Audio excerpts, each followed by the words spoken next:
Well, it's like I caught myself, the Change or Die show started, and I was really excited to do that. And I was really excited because it was a chance for me to really, really own up to my addiction and really do a show called Change or Die that I really fit into. It was time for me to change my attitude in life, or it was time to die.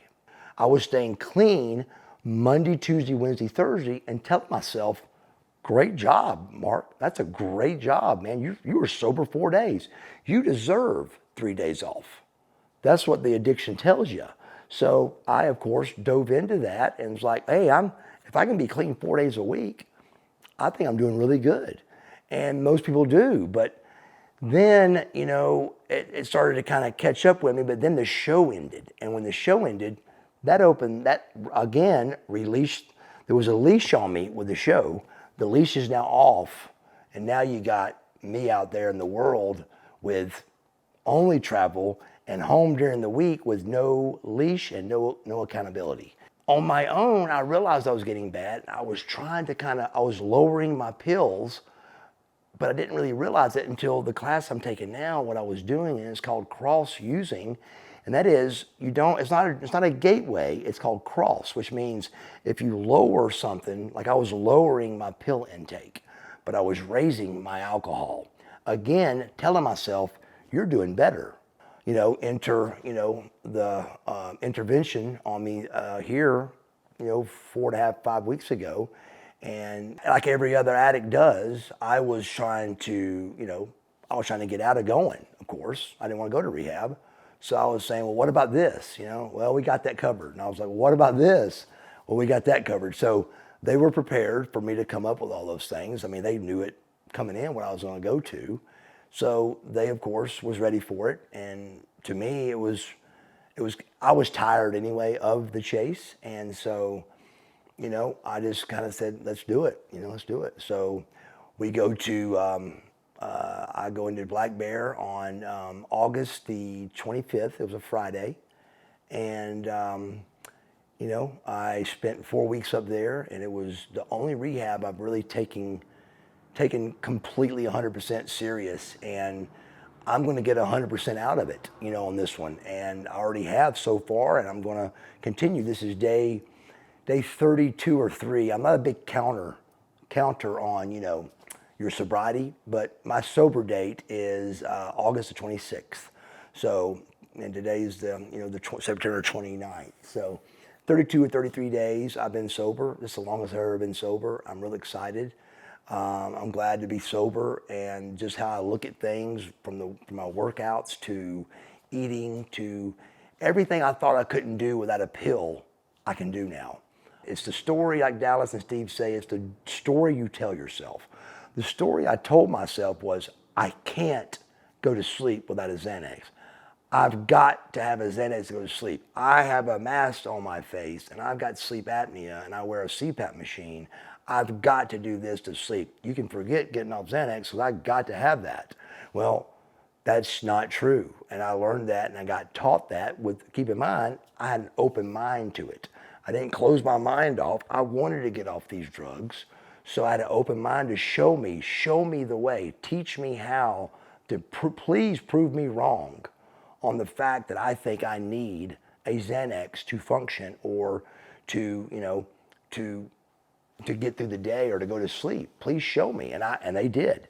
And about day 10, I was sleeping through the night, and going to sleep, like crawling in the bed, and like at 9 o'clock at night, and being out. And to be taught that isn't aggravating, it's a relief.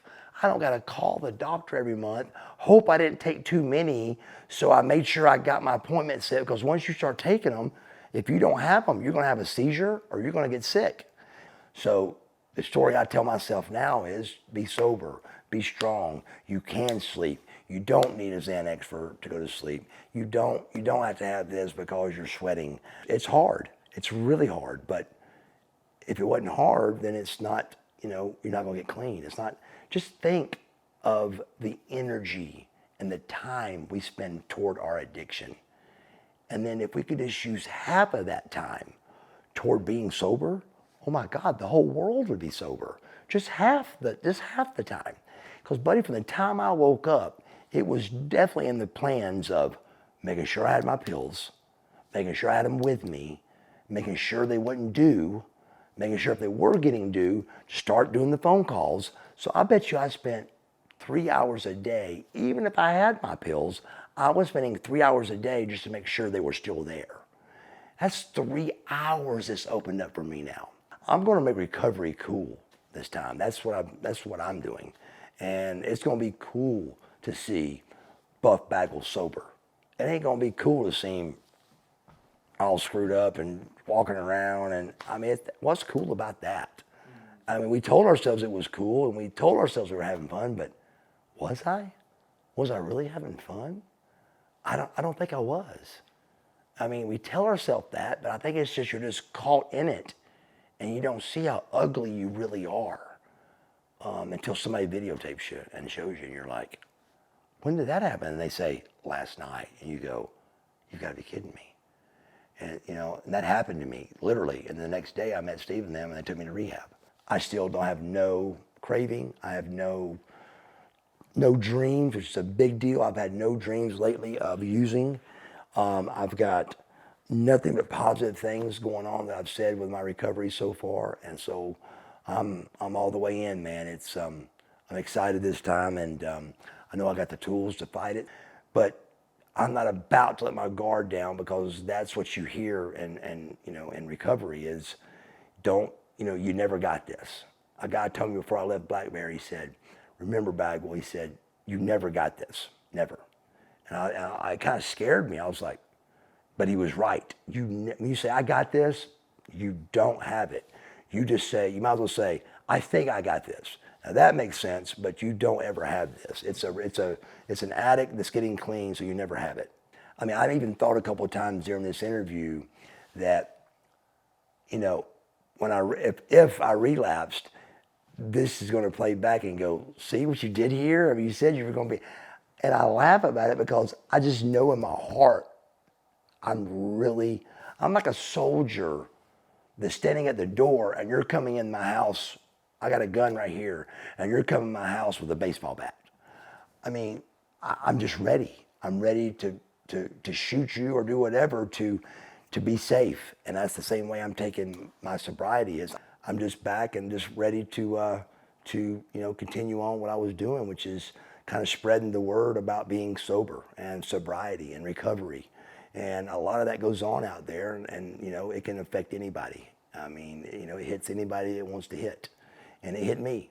So, you're always recovering, so I'm a recovering drug addict, and I have no problem with that title.